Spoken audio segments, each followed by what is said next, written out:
Atong natagamtaman ang kalinaw ug kahapsay sa atong nasod, ilabi na dinhi sa Central ug Eastern Visayas, kinigumikan sa hugot nga seguridad sa atong mga kaubanan sa armadong kusog.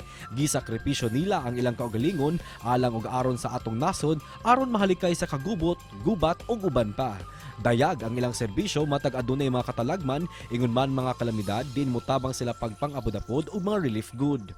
Aron magpabiling kusgan og lig-on ang atong mga armadong kusog, sila nangita og mga bagong aplikante nga buot mahimong kabahin sa AFP.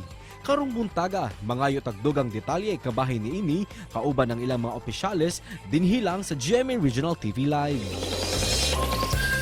Sa mga batan-o nato diha nga gustong mamahimong sundaw, sayra nato ni maong interview kung kwalipikado ba ka ug unsay mga requirements labi na nga himuon ang ilang entrance examination sa Philippine Military Academy. Atong tan-awon.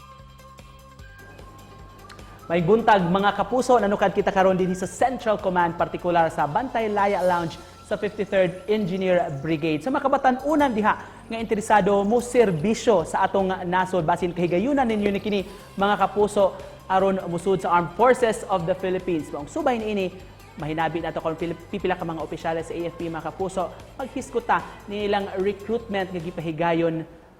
Mauna niini makauban nato Lieutenant Colonel Lourdes DC Imperial, Officer in Charge sa Cebu Philippine Military Academy Entrance Examination. Good morning, ma'am. Good morning. Og si Major Melvin Hiponia, Deputy G7 for Civil Military Operations sa 53rd Engineer Brigade. Good morning and welcome sa programa.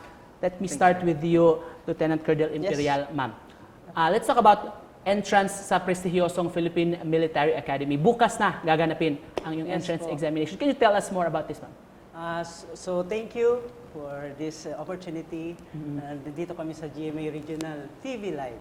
So tomorrow na nga po yung exam natin sa Philippine Military Academy Entrance Examination, and we invite everyone na gaganapin po dito sa Cebu 10 to 11 September. So it's a 2-day examinations po.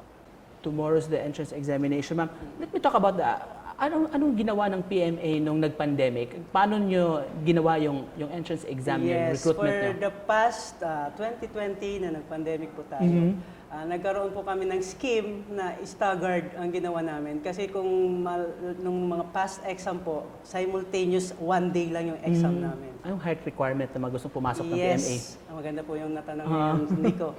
5 feet or 5 for male and female. What awaits a certain individual, itong kabataan na gusto talagang pumasok, ma'am? Apo. What awaits them kung makakapasok, matatanggap sila sa PMA? Siyempre po, ako din po ay graduate din po ng PMA. And mga benefits po, una, we will be having that privilege, noble privilege in serving the country and its people. So we will be public servants, free college education and well-rounded curriculum. We have monthly pay and allowances. Habang nagtitraining po, we will be receiving monthly pay and allowance. We have progressive career as an officer in the Army, Air Force, or Navy. So we'll be second lieutenant po sa Army and Air Force and ensign sa Navy. And we will be having specialized professional military schooling. So, sa mga interesado pa, ma'am, pwedeng mag-walk-in, they can just follow your Facebook account Yes, sa we PMA. have PMA Facebook account po. Kindly check it. PMA Facebook. Yan, Military Academy page. Thank you, Ma'am Imperial. Dito tayo kay Major Hiponia. Kung mga papasok sa PMA, magiging officers agad, may recruitment din ongoing. For example, itong 53rd Engineer Brigade. Sir, can you tell us more about this, Major? Thank you, sir. Good morning. In support to the Army strategic objectives, which is to recruit the competent Army engineers, the 53rd Engineer Brigade is isa sa mga major units din na nagre-recruit ng mga enlisted personnel aside from the officerships. So yung process naman ito is first, yung mga applicants natin is kailangan mayroon silang tinatawag na APSAT or the Armed Forces of the Philippines Service Aptitude Test, which is in coordinations with the ARO, the Army Recruitment Office, which is located dito sa Besca Visayas Command. Background lang sa mga nanonood, anong magiging trabaho pagpasok sila? For example, dito sa 53rd Engineer Brigade, sir. Saan sila ma-deploy? Basically, upon graduations na maging private sila, we have first is undergo ng training pa rin. Common training sa lahat na mga carpentry, masonry.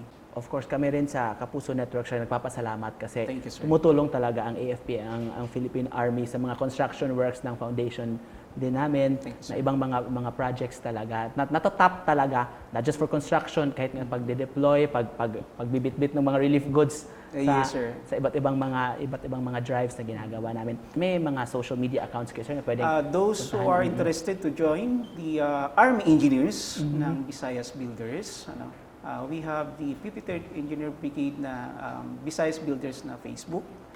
And then I also suggest na sa mga applicants to look into the Army Recruitment Office, which is they have also scheduled for the APSAT. Just to close this, ma'am and sir, message nyo sa ating mga kapuso na nanonood right now. Okay. Mhm. So, I'll start. Sige pa, we'll start. Ladies first pa rin. Thank you, Nico. Thank you po for this opportunity. So, as the OIC po ng Cebu Proctor team, we invite you to come and try and take up the challenge to be a PME cadet. So those na tingin nila is medyo yung career nila, the military or the Army Engineers, not only the Army Engineers, the Armed Forces of the Philippines are inviting you to join with us, na at least ma-improve, ma-change yung life nila. Thank you so much for joining us this morning. It was a pleasure to have you sa Thank you, programa. Of course, Lieutenant Colonel Lourdes Imperial, Major Yes, Melvin thank you. Hiponia. Thank you, sir. Thank you so much, sir. And ma'am,